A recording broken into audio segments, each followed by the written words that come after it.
Hello dear students, कैसे हो आप सब। आज मैं आपके लिए जो टॉपिक लेके आई हूँ वो है difference between nucleoside and nucleotide.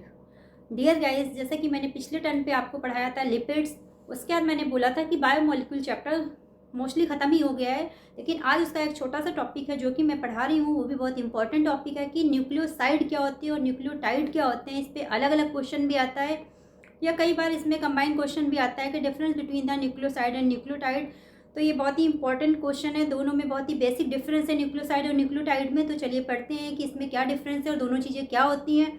Dear students, इस टॉपिक को शुरू करने से पहले मैं आप सभी से रिक्वेस्ट करूंगी, प्लीज़ अगर अभी तक आपने मेरे चैनल को लाइक सब्सक्राइब और शेयर नहीं किया है तो फटाफट चैनल को लाइक सब्सक्राइब और शेयर कर दीजिए, ज़्यादा से ज़्यादा लोगों को फॉरवर्ड कर दीजिए और बेल आइकन को दबाना मत भूलिएगा, जिससे कि मैं जो भी नया वीडियो डालूंगी उसका जो नोटिफिकेशन है वो सबसे पहले आपको मिले। तो चलिए टॉपिक को शुरू करते हैं। Difference between nucleoside and nucleotide. Dear students, जब मैंने आपको डीएनए टॉपिक पढ़ाया था और आरएनए पढ़ाया था या न्यूक्लिक एसिड पढ़ाया था, तो मैंने आपको बताया था कि nucleotides are the building blocks of nucleic acid. यानी कि जो न्यूक्लियोटाइड होते हैं वो न्यूक्लिक एसिड, चाहे वो डीएनए हो या आरएनए हो, उसके बिल्डिंग ब्लॉक्स होते हैं। यानी जो भी डीएनए आरएनए वो क्या न्यूक्लियोटाइड से मिलकर बना होता है। अब न्यूक्लियोटाइड क्या होते हैं? न्यूक्लियोटाइड मैंने बताया था 3 चीज़ों से मिलकर बनता है। क्या क्या होता है? नाइट्रोजनस बेसिस होते हैं, पेंटोज शुगर होती है, और क्या होता है एक चीज़ फॉस्फेट ग्रुप होता है। पेंटोज शुगर 2 तरह की होती है, राइबोस पेंटोज शुगर जो कि आरएनए में होती है, डीऑक्सीराइबोस पेंटोज शुगर जो कि डीएनए में होती है। तो चलिए अब हम डिफरेंस की बात करते हैं कि डिफरेंस क्या होते हैं। तो जो न्यूक्लियोसाइड होता है, न्यूक्लियोसाइड 2 चीज़ों से मिलकर बनता है। 2 चीज़ें कौन सी हैं? पहला है नाइट्रोजनस बेस एंड दूसरा है पेंटोज शुगर। यानी अगर नाइट्रोजनस बेस और पेंटोज शुगर जुड़ते हैं तो बनता है न्यूक्लियोसाइड। ये 2 चीज़ों से मिलकर बनता है। फिर न्यूक्लियोटाइड क्या है? न्यूक्लियोटाइड 3 चीज़ों से मिलकर बनता है, nitrogenous base, pentose sugar and phosphate group.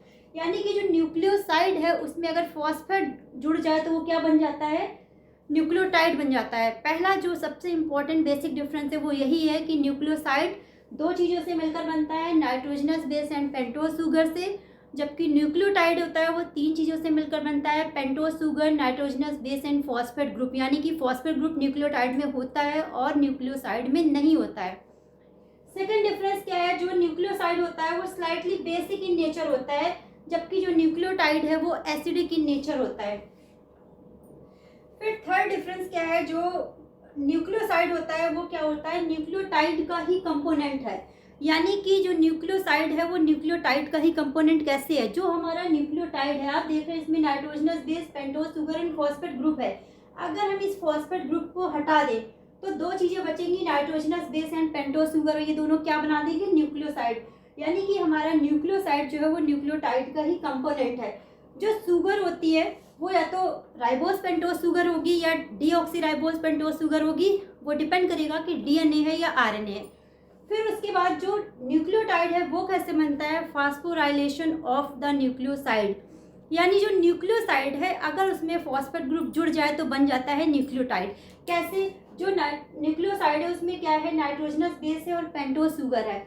अगर इन दोनों के साथ हम यहाँ पे फॉस्फेट ग्रुप लगा दें, यहाँ पे अगर हम फॉस्फेट ग्रुप जोड़ दें तो क्या बन जाएगा? ये हमारा न्यूक्लियोटाइड बन जाएगा।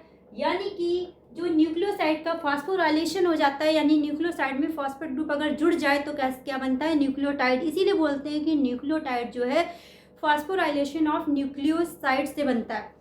थर्ड जो है, अगर हम एग्जाम्पल की बात करें कि दोनों की क्या एग्जाम्पल है, तो क्या है? जो न्यूक्लियोसाइड है उसके एग्जाम्पल है cysteine, uridine, adenosine, guanosine and आयोसिन।